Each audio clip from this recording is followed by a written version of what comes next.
Donc, M. le maire, est-ce que vous jugez que le gouvernement fait preuve de mauvaise foi dans le dossier? Je suis tanné.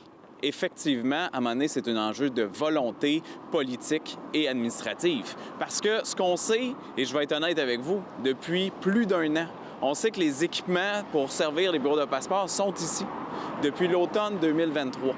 Moi, j'ai fait plusieurs lettres, courriels de suivi avec mon équipe pour pouvoir s'assurer que le service soit mis en place. On nous répond d'abord dans une rencontre avec le secrétaire parlementaire qui a eu lieu au mois de mai dernier. Ah, ben là, on ne sait pas, on évalue, les locaux sont peut-être plus petits. On lui dit, non, on le sait que les équipements sont rentrés, on le sait que tout ça a été validé. Ah, ben finalement, c'est pas ça, c'est peut-être qu'un problème informatique, ah, le personnel n'a pas été formé, etc. C'est tous des éléments humains et donc une décision humaine qui doit être prise. Moi, j'ai écrit de façon très directe au ministre. Il doit prendre la décision d'ouvrir un service qui a été ouvert à Rimouski, qui a été ouvert à Gaspé, qui a été ouvert à Sudbury, qui a été ouvert dans bien d'autres régions et qui a un impact sur les gens de l'Abitibi-Témiscamingue qui est beaucoup plus fort qu'ailleurs.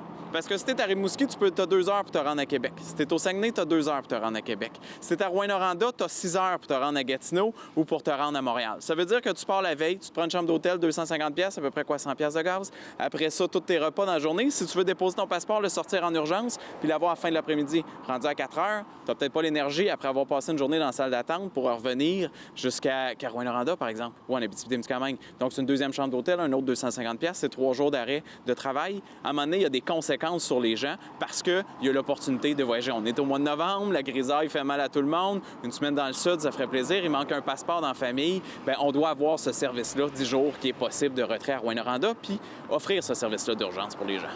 Donc, c'est ça, les gens de la région doivent encore se déplacer, les gens de la région doivent encore supporter des coûts supplémentaires pour avoir un passeport. Est-ce que vous sentez peut-être que les gens sont pris en otage dans le dossier, là?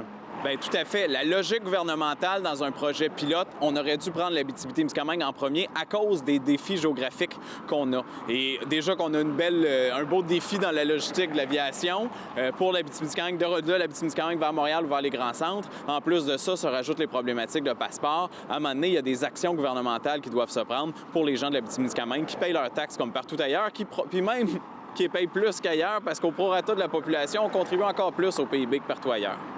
Mais est-ce que vous jugez que le contexte gouvernemental est le bon pour exiger l'ouverture du bureau? Bien, à un moment donné, je veux dire, oui, on est dans un contexte d'un gouvernement qui est en fin de régime, un gouvernement qui est passif. On le voit à la Chambre des communes présentement, mais il est toujours le gouvernement en place. Et ce qu'il a à faire, bien, c'est donner la directive de former les gens, d'ouvrir, d'offrir les services. C'est très, très simple et c'est pas une question, justement, de pouvoir ou d'action.